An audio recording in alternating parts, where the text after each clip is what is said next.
HOA Karen lets guests swim in my pool, so I turned it into a koi pond. I came home from work and found 15 strangers splashing in my private pool. Karen said it was a community mixer, so I turned that pool into a fish pond no one would ever dare enter again. Part 1. The Backyard Betrayal.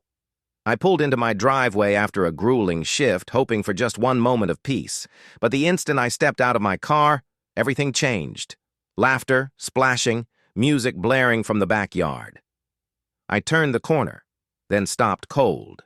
Strangers, everywhere. 15 people I'd never seen before were swimming in my pool, like they'd rented out a resort. A teenage boy belly flopped into the deep end, soaking my dog, Max, who barked in pure confusion. The lawn was chaos, folding chairs scattered across the grass, a cooler wide open steaming under the sun. Someone even dragged out my grill. And there, floating in the water, was my favorite pool float, the one I bought after the divorce. A little piece of comfort in dark times. Now it was being used by some woman in oversized sunglasses, who had the nerve to look at me like I was trespassing. And then I saw her. Karen, clipboard in one hand, flip-flops slapping against the pavement, strutting around my backyard like she owned the place. She waved, like we were old friends. "Hope you don't mind, just a little community mixer." I blinked. My brain couldn't even catch up. "A what?" "This is my backyard," I snapped. "Not a shared space." Karen just tilted her head. That smug HOA smile stretched across her face. "Well, technically, we're all part of the HOA. So technically, this is for the community." I felt it, my patience unraveling. I didn't spend thousands on permits, fencing, and a private pool, just for Karen to turn it into a neighborhood splash pad. I work 14-hour days, keeping entire network systems from melting down.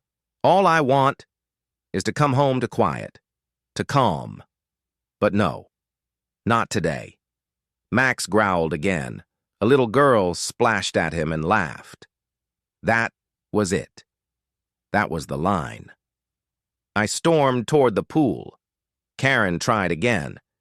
"Want a burger?" With that fake neighborly laugh. I ignored her, walked straight to the speaker, yanked the cord. Silence. Then I slammed the cooler shut, pointed to the gate. "Everyone out. Now." Part 2. The Tow Herd. Round the block. Some guests didn't argue. They just quietly grabbed their towels, already sensing a storm coming. A teenage boy muttered, "Sorry, man," as he walked past me. At least someone had manners. But Karen. Of course Karen wasn't going to leave with grace. She marched toward me like she owned the sidewalk, nostrils flaring, arms crossed, flip-flops slapping like war drums. "You're being ridiculous," she snapped. "It's just water. Don't ruin the vibe. You're acting like such a—" I didn't even let her finish. I walked over and opened the gate wider. "I said out!" She stood there, staring at me like she couldn't believe someone was standing up to her, like I was the one trespassing on her kingdom. Then she hissed. Actually hissed. "This isn't over!" And stomped out. Each heel strike echoing across the pavement like punctuation marks to a tantrum. The gate slammed shut behind her. But my rage, it stayed. Boiling. Loud. Consuming. That night, I drained the pool. Half of it. Scrubbed the float. Bleached the chairs. Wiped down everything those people had touched. Like they'd brought a virus into my sanctuary. Max sat quietly on the porch. Ears twitching, watching me. He didn't bark. He didn't move. He just knew. This wasn't just about noise, or even about trespassing. This was about violation. So I went inside and pulled up my security footage. And what I saw made my skin crawl. At exactly 11:02 a.m., Karen walked up to my locked gate, with a bobby pin. She picked it, like she'd done it 100 times before. No hesitation, no shame. Just another item on her clipboard agenda. 10 minutes later, the parade began. Guests strolling in with towels and drinks, laughing, waving at the camera like they had season passes. But the worst part? Karen, standing right in front of the camera, smiling, and mouthing the words, "He won't mind." She knew.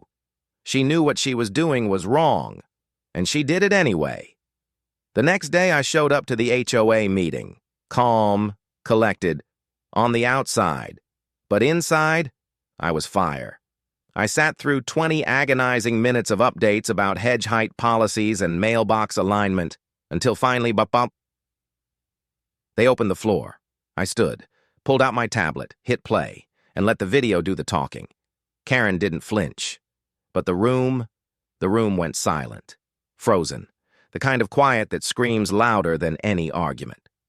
When it ended, I looked the board straight in the eye. "What are you going to do about one of your own trespassing, breaking into private property, and throwing an illegal party in my backyard?" The HOA president, a retired dentist named Harold, cleared his throat. Nervous. "Well, we'll, need to review this at the next quarterly meeting. It may require a formal complaint." I cut him off. "I am the formal complaint." Karen rolled her eyes. "Nobody got hurt. It was a harmless little get-together. You're blowing this way out of proportion." I turned back to the board. What if someone slipped? Drowned? Broke something? Is the HOA ready to pay for that? Because insurance doesn't cover private property. They went quiet again. The weight of it, finally sinking in, and yet, still nothing. No apology, no accountability. That's when it hit me. If no one was going to protect my peace, then I would. And my next move? Oh, it wasn't going to be loud. It was going to be permanent. And Karen? She was never going to see it coming. Part 3. Karen calls the cops. Just when I thought things might finally calm down, she did it.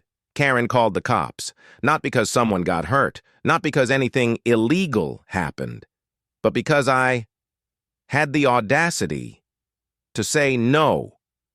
About 20 minutes after the tow truck drove off with her precious white Lexus, I saw flashing lights at the end of the street. A squad car rolled in slowly, like a referee arriving late to a neighborhood brawl. And then Karen appeared. She ran out from behind a hedge, arms flailing like she was guiding an emergency landing. "Officer!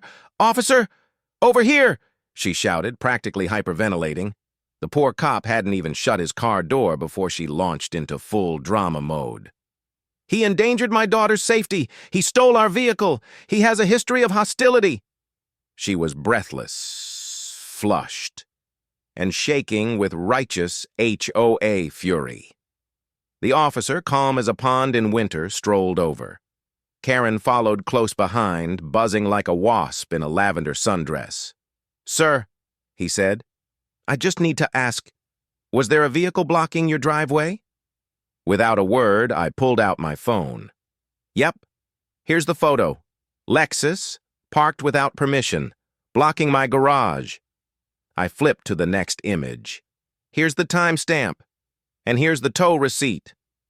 Karen opened her mouth to interrupt, but the officer held up his hand, like swatting away a fly. "And this is your property?" he asked. "Deeds in my name," I said, "and HOA bylaws don't override state law." He nodded slowly, calmly, like he'd heard this HOA circus before. Then he turned to Karen. "Ma'am, this is a civil matter, not criminal, and based on what I'm seeing, the homeowner acted fully within his rights." Karen blinked. Once, twice, as if reality had just slapped her across the face with a rolled-up copy of the community newsletter. But it was my daughter's wedding," she cried. "He ruined it." The officer gave her the most polite shrug I've ever witnessed. "The person who parked illegally ruined it, ma'am. Not him. Have a good day." He tipped his hat, turned around, and strolled back to his cruiser. No ticket, no warning, not even a glance back. Karen stood frozen in place, mouth opening and closing like a fish gasping for air. For half a second, I thought she might apologize, but no. That would have required humility. Instead, she spun on her heel, hissed through clenched teeth, "This isn't over," and stormed off like a cartoon villain who'd just watched her evil plan implode. And just like that, peace. Well, temporary peace. Because with Karen, it's never really over. Part 4. The HOA strikes back. The morning after Karen's wedding meltdown, I expected silence, maybe a little embarrassment, maybe, just maybe, even an apology, but instead, I woke up to war. There it was, bright yellow, taped right to my front door, like some kind of HOA ransom note, violation notice. Failure to cooperate during a community celebration, resulting in emotional distress and disruption. Excuse me? They were accusing me of disrupting their unauthorized backyard invasion? I tore the paper down, heart pounding, and stormed to the mailbox. And there, waiting for me like little paper grenades, were 3 more envelopes. 1. Unapproved decorative changes to private property. Translation: they didn't like my solar path lights. 2. Visual clutter, lawn ornament non-compliance. Apparently my garden gnome was now a threat to the very fabric of suburban peace. 3. Mandatory hearing. Pattern of non-cooperation with community events, aka Karen's official tantrum. I stood there on the porch, stunned. This wasn't about rules. This wasn't about community. This was punishment, wrapped in bureaucracy.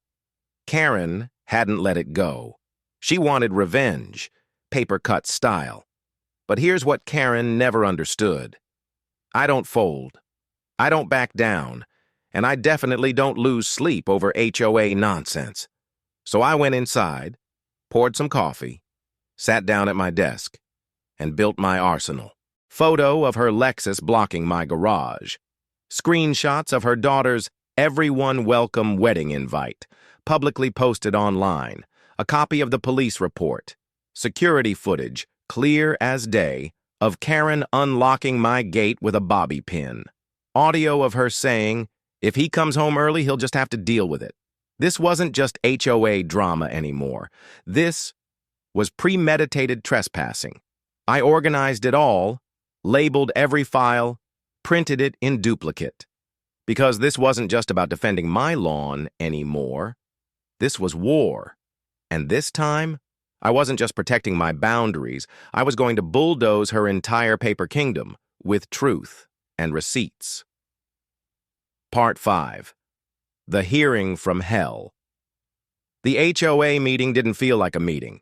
It felt like walking into a courtroom, run by retirees with clipboards, and far too much free time. I showed up early, calm on the outside, folder in hand, but inside, I was a volcano. My folder? Stuffed with evidence, photos, videos, police reports, HOA bylaws, time-stamped screenshots. The receipts were ready. Karen, of course, was already there, front row center, lips pursed like she'd sucked on a lemon. On either side of her, her little posse. Mr. Thompson, who once claimed 5G made his begonias wilt. Dana, who fined me last Halloween for having unapproved pumpkin density on my porch. Yeah, this wasn't neutral territory. The HOA president, Linda, started with her most passive-aggressive kindergarten teacher voice. Thank you both for being here. Today we're reviewing the incident during last week's community gathering. Community gathering? You mean the wedding ambush? The backyard invasion? Karen wasted no time launching into her act. Theatrics turned up to 11. Fake tears, dramatic sighs, and the world's driest tissue. "It was my daughter's wedding," she whimpered. "A once-in-a-lifetime moment, and he ruined it. He called a tow truck in front of our family." She dabbed her eyes like she was accepting an Oscar. Some board members nodded, as if this was a soap opera and not real life. That's when I stood up, calm, measured, no need to shout, because I had the truth. "May I present my side?" I asked. Linda nodded. I opened the folder slowly, like I was about to slam down the final puzzle piece in a murder trial. Photo number 1. The Lexus, blocking my driveway plain as day. Photo number 2. The crowd in my yard, mid-toast, mid-chaos. Photo number 3. The tow truck, legally doing its job. Then came the police report. And then the HOA Rulebook. Section 3, Clause B. No resident shall use another's property without written consent. And finally, the crown jewel. Security footage. Karen. Bobby pin. Lock. Click. She opened my gate like it was just another box on her HOA checklist.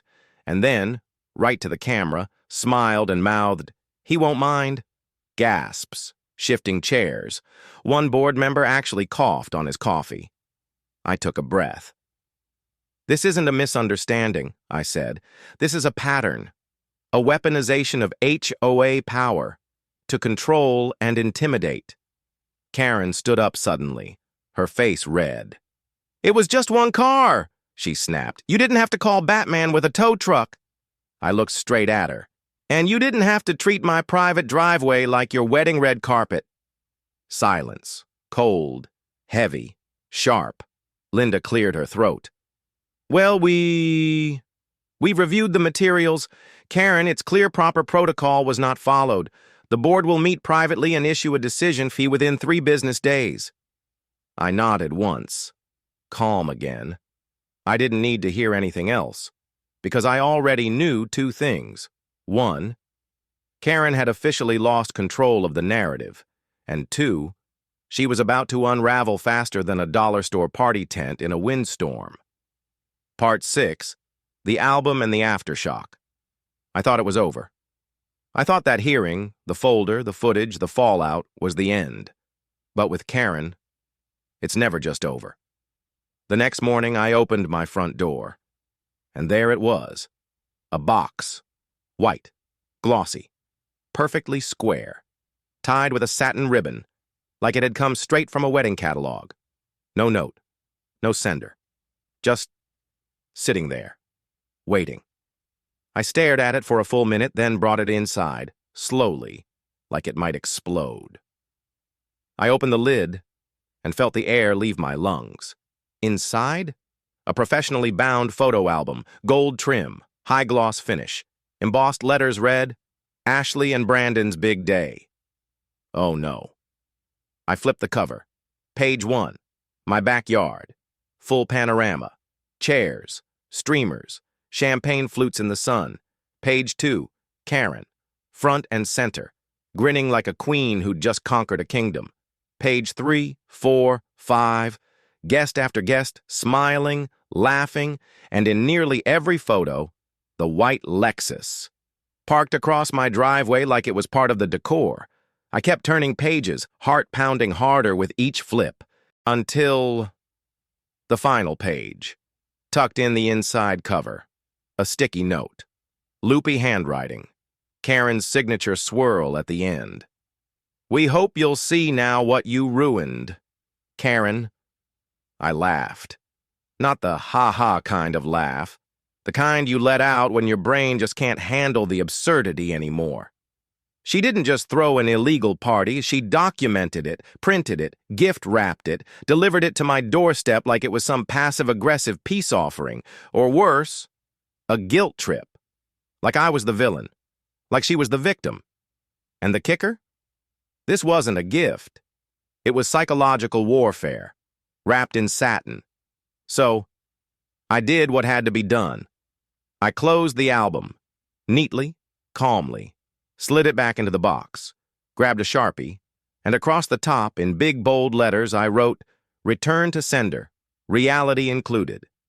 Then, I walked over to her porch, placed it gently by her door, and walked away without looking back. No yelling, no note, no glares through the hedge. Just silence. Because that, right there, was me drawing the line. This wasn't just about a wedding anymore. It was about someone who couldn't stand losing control. And, in her world, the only way to fight back was a scrapbook. She had no idea. I wasn't just unfazed. I was planning something far more permanent. Something she'd never forget. Part 7. The Fall of the Clipboard Queen. There was no announcement, no dramatic speech, no tearful goodbye on the cul-de-sac. Just a quiet little line tucked into the HOA's monthly bulletin. Effective immediately, Karen Delaney has been removed from her position as HOA Vice Chair, pending investigation of multiple unauthorized enforcement actions. That was it. No bold fonts, no "thank you for your service," no farewell cake with HOA-themed frosting, just poof, gone. And yet, somehow, that silence felt louder than anything Karen had ever barked through her precious clipboard. The neighborhood? It changed overnight. People stepped out of their homes like spring had finally arrived. You could hear actual laughter, real conversations, like the cul-de-sac had taken one big collective breath. I didn't throw a party, didn't even pop open a drink. I just sat on my porch. Max curled up at my feet, and for the first time in months, listened. No barking rules, no fake violations, no one telling me where to put my trash cans, just birds, wind, koi splashing softly in the pond. It almost felt over. Almost. Because right when things started to settle, she vanished. Not in a mysterious way, no one was wondering where she went. Her house sat dark, curtains drawn, no wreath, no decorations, no power walks through people's lawns. It was like she'd unplugged herself from the HOA matrix.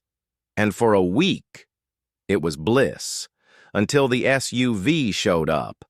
A sleek, black vehicle, tinted windows, government plates, and out stepped a man, in a suit so stiff it looked ironed by anxiety.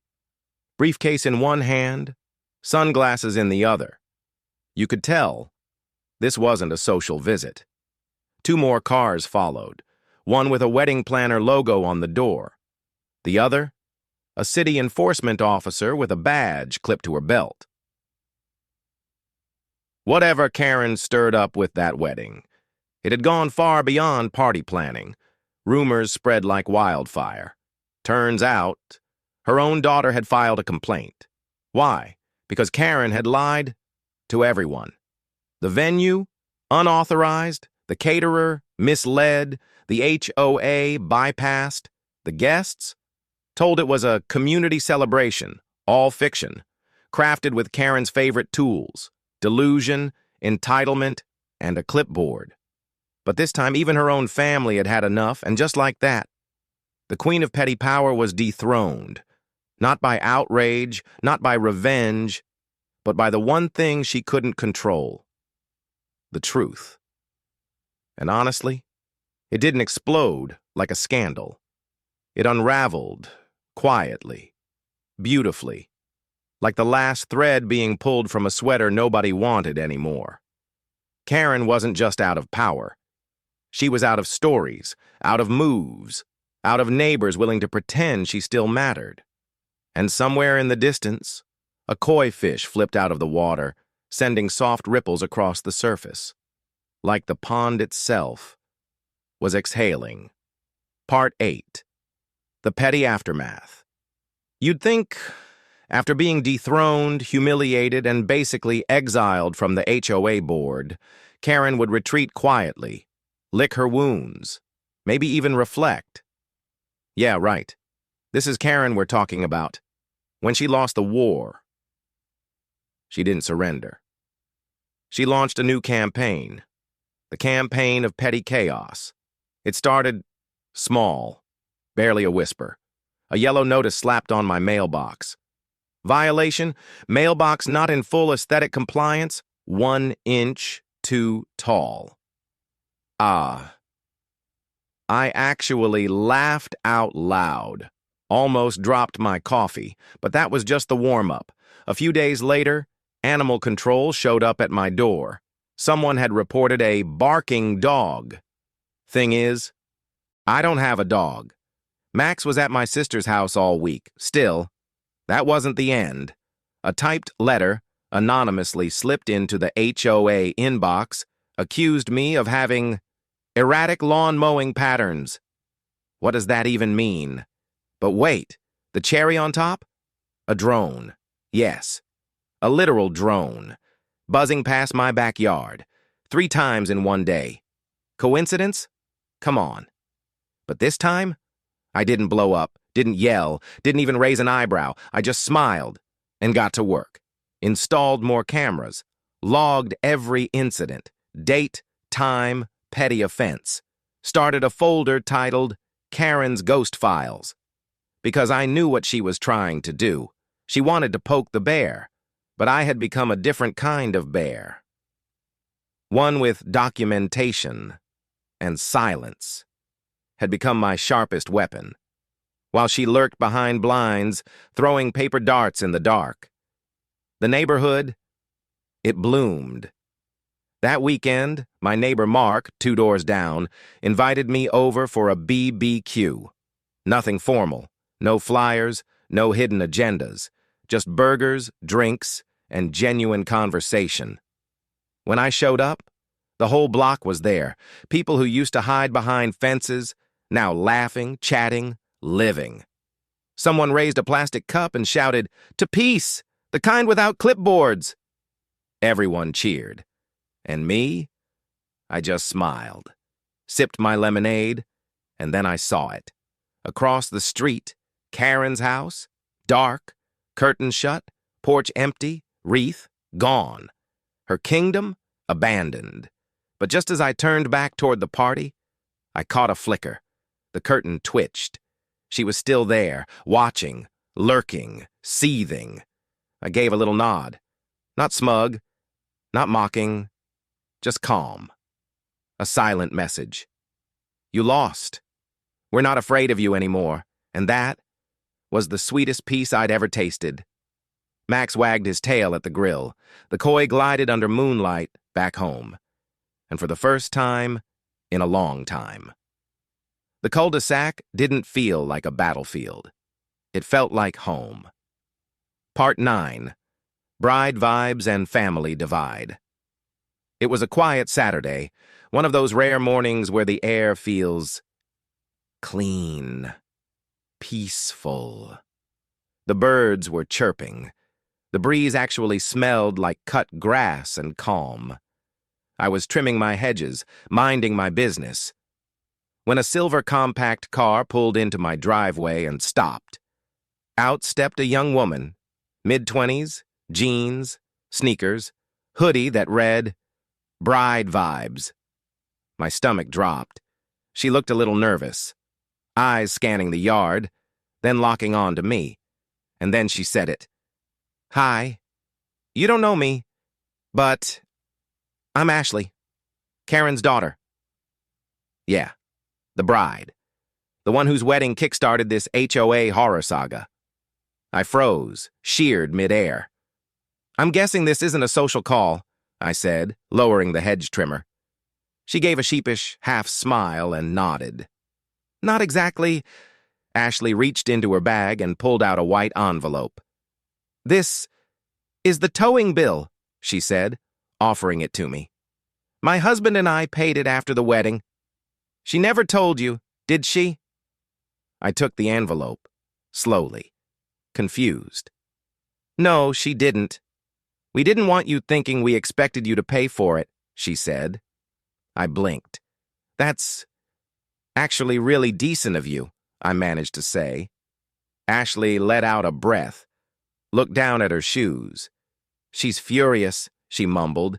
"Said we sided with the enemy, But, honestly, we're done. She looked up. We're moving out of state. New job, new start. Far away from the HOA. And far, far away from her. For a moment, I didn't say anything. I just nodded. She gave me a final small smile, sad but relieved, and walked back to her car. I watched her pull away, and it hit me.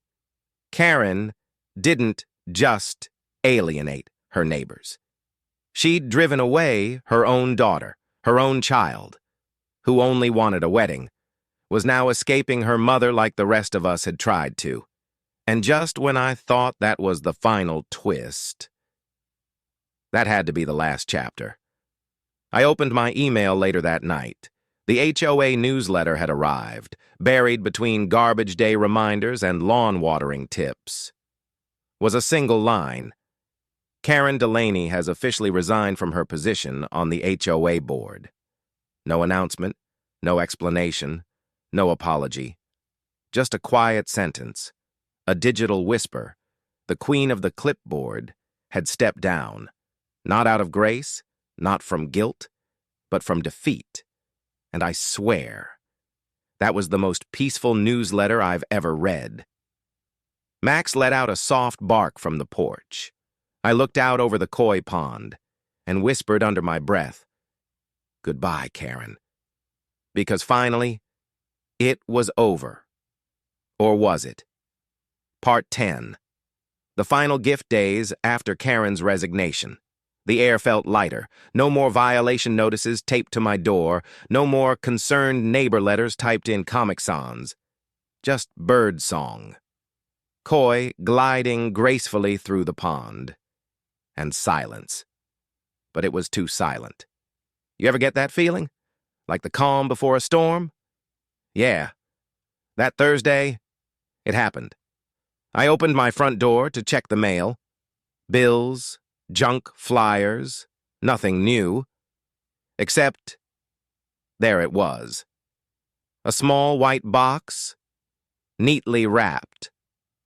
Tied with a golden ribbon like it had been hand-delivered from a Hallmark movie villain. No name, no return address, just sitting there like it was waiting.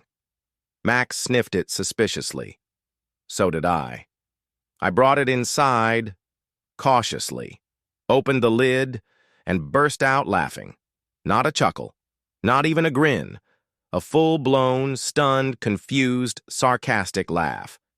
Inside was a photo album, a miniature scrapbook, high gloss, professionally bound. Title on the front? Ashley and Brandon's Big Day. Gold. Embossed. Elegant. Delusional.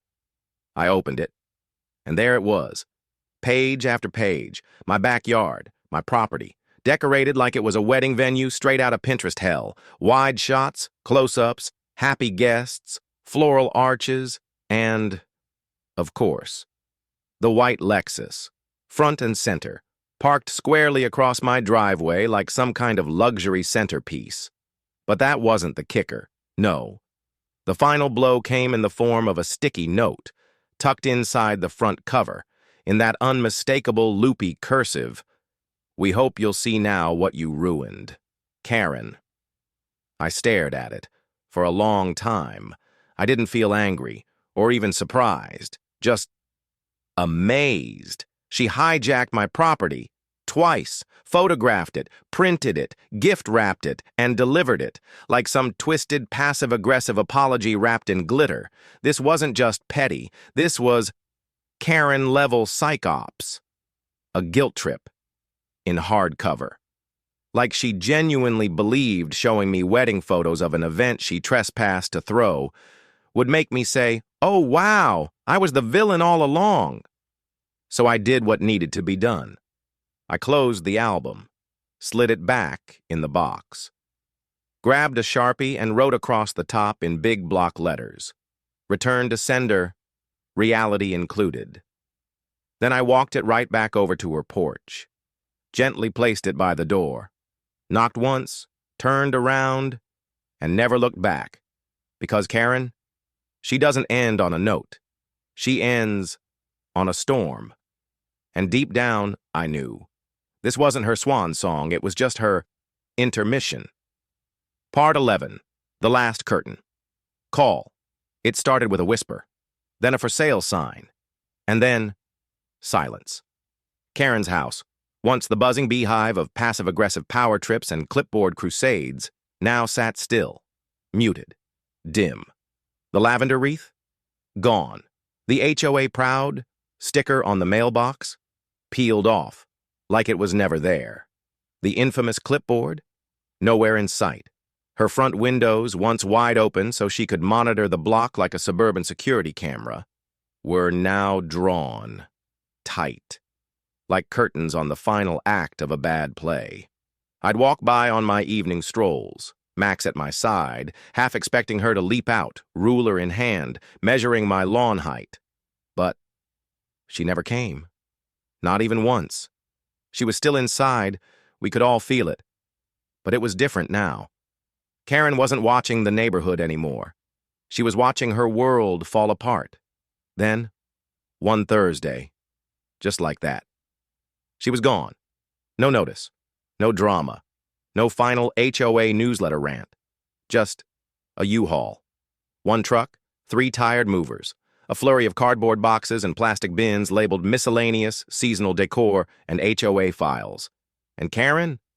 She stood on her lawn like a statue, rigid, cold, clutching a single shoebox to her chest like it held the last piece of control she had left. Her face, blank, her eyes, not angry, just tired. No neighbors waved, no one offered to help. The entire street? Silent. By sunset, the truck rolled out of the cul-de-sac, and with it, Karen, the clipboard queen, the Duchess of Driveways, the tyrant of trash bin placement, gone. That night, the block exhaled, for the first time in years, in perfect, quiet relief. But what came next? That's when it got interesting. A week later, I got an email from the new HOA board, now led by Teresa, an actual human being who doesn't treat porch gnomes like federal offenses. The subject line? Community update. Bylaws review results. Inside, a list of proposed changes, fair rules, clear language, actual neighbor input. But the best part? Tucked at the bottom, highlighted in bold yellow, the Karen clause. No individual may hold any HOA authority without proof of property ownership, verified neighbor approval, and 0 unresolved disputes within the community. It was beautiful, permanent, poetic, ironclad, and just like that, Karen's legacy was sealed, not in a speech, not in a statue, but in fine print, the one place she couldn't argue with. The following weekend, a flyer appeared on the bulletin board. Community Reboot BBQ hosted by your neighbors. No agendas, no fines, no clipboards, just food and fresh air. I showed up. So did nearly the whole block. People laughed. Kids ran barefoot. Music played softly in the background.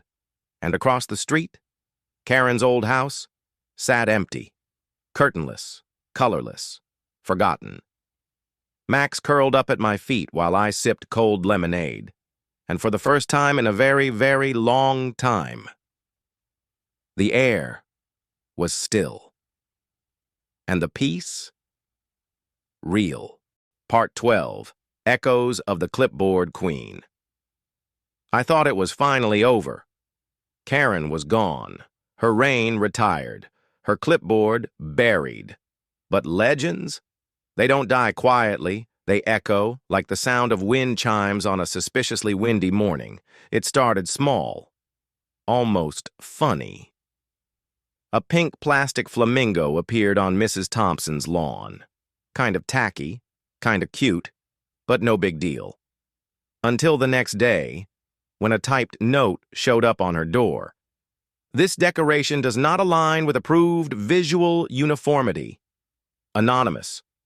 No HOA letterhead, no signature. But the phrasing, that smug, passive-aggressive tone, it was unmistakable. Karen. At least, her spirit. Then it happened again. A new family down the street hung soft wind chimes on their porch. The next morning, noise pollution disrupts neighborhood serenity. Anonymous. Seriously? Wind chimes? Even Max tilted his head at that one. So we gathered, neighbors new and old, in front of the bulletin board like townsfolk in an old western. Mark, the same guy who texted me during the infamous tow truck incident, crossed his arms and muttered, "If she left behind a secret HOA violation handbook, I'm moving to Alaska." Someone else snorted, "Maybe she's writing complaints from HOA Purgatory." We all laughed. But the truth? It didn't feel so far-fetched. The real question wasn't if Karen was gone. It was whether she'd left someone behind. Or worse, whether she was still pulling the strings. So I did what any neighbor with a grudge, a label maker, and an absurdly organized filing cabinet would do. I investigated. I pulled out every notice I'd ever gotten from Karen. I compared fonts, spacing, even the envelope glue type. Yeah, I went full HOA CSI. And finally, I found it. On the back of one of the new anonymous notes, barely visible. A faint stamp. P.O. Box 329. Susan Delaney Susan. Karen's sister. The one she lived with before she clawed her way onto the HOA board. It all made sense. Karen hadn't vanished. She'd simply gone underground. So, I responded. Not with anger, not with a lawyer, but with pure, exquisite pettiness. I wrote a letter, 30 copies, simple. Director, dear Karen, we know, we see you, and we're still not interested. P.S. The gnomes are watching. I slipped one into every mailbox, taped one to the bulletin board, and mailed one, glitter bomb included, straight to the P.O. box. Then, the notes stopped. Just like that. No more fake violations, no more drone flyovers, no more mystery complaints about lawn hose placement. For the first time, silence didn't feel ominous. It felt earned. But something unexpected happened next. Teresa, the new HOA president and a certified decent human being, brought it up at the next block meeting. Should we officially retire Karen's clipboard? We voted. Unanimous. The following Saturday, we held a ceremony. Just a folding table, some lemonade, and a glass case. Inside, Karen's clipboard, encased like a cursed artifact in a suburban museum. Below it, a bronze plaque. In memoriam, the clipboard queen, 2016 to 2025 May, her paperwork rest in peace. We toasted. Some of us laughed. Some of us cried. The kids didn't get it. But the adults? Oh, we felt it. That night I sat on the porch, Max at my feet, Coy drifting silently beneath the moonlight. And as the wind whispered through the trees, I smiled and whispered back. One clipboard down. A whole community rebuilt. Part 13. The gnome rises. They say every legend needs a symbol. Batman has the bat. Superman has the S. And our neighborhood? We had the gnome. Not just any gnome, mind you. My gnome. That little ceramic warrior had stood guard through cannonballs, cookouts, and Karen's clipboard crusade. Silent, still, unbothered. He was there when Karen tried to cite me for visual disharmony. He was there when I refused to move him, out of glorious, glorious pettiness. And now, he was about to become a legend. It started as a joke. At the next HOA meeting, finally run by sane people, someone stood up and said, "I think we should honor the real hero here, the gnome." Everyone laughed, until someone else raised their hand. No, seriously. What if we made him official? The room went quiet. Heads turned. Then they started nodding. One guy shouted, "He needs a name!" And just like that, What started as a laugh became a mission. We narrowed it down to 3 glorious name options. 1. Sir Citation Slayer 2. Captain Compliance 3. No Mercy. The vote? Not even close. No Mercy won by a landslide. Because in this cul-de-sac, we don't forget HOA tyranny. We don't forgive clipboard cruelty. And we gnome better. 1 week later, the unveiling. A local artist, retired, eccentric, wonderful, helped us 3D print a life-sized version of the gnome. 2 feet tall, stone pedestal, clipboard in one hand, a tiny red cape flapping behind him like suburban Superman. And his face? That same smug little grin, carved in stone, like he knew exactly what he'd survived. At the base, a bronze plaque read, "No Mercy Defender of Driveways, Champion of Community Sanity, Born from Petty, Forged in HOA Fire." And beneath it, a QR code. Scan it. And it takes you to a digital timeline of the Karen era, complete with HOA notes, community letters, and yes, the legendary wedding tow truck footage.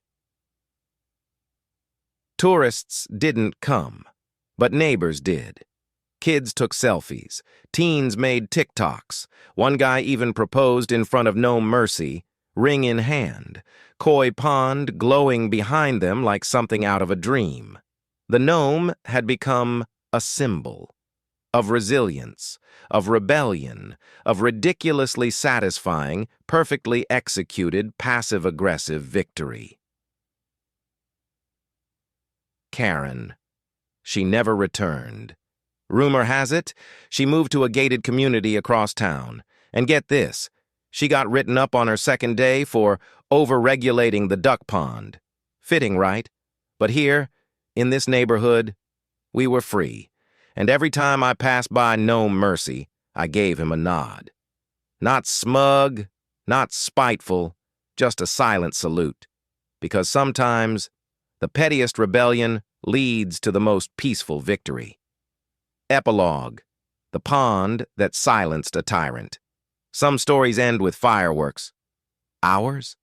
It ended with the softest ripple, from a koi fin brushing lily pads under a golden sky. No courtroom drama, no HOA declaration slammed on a podium, no one storming the gates, just peace, real, earned, unshakable. Karen moved out the way tyrants always do when the kingdom finally sees through them. Quietly. No farewell flyer, no passive-aggressive wreath, not even a smug wave from her porch.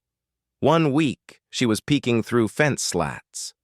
The next, curtains gone, house dark, vanished. The only thing she left behind was a whisper in HOA history and a garden gnome who now stood as a tiny sentinel of suburban justice.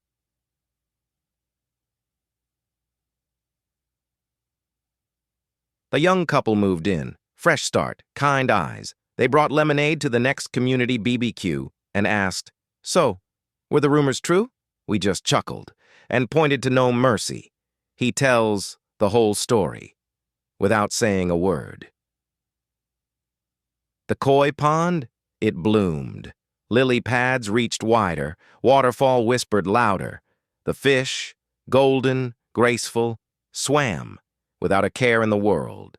Neighbors stopped by sometimes, not to invade, but to pause, to breathe, to admire, to remember, because somewhere along the way, that pond became something more than a statement. It became a sanctuary.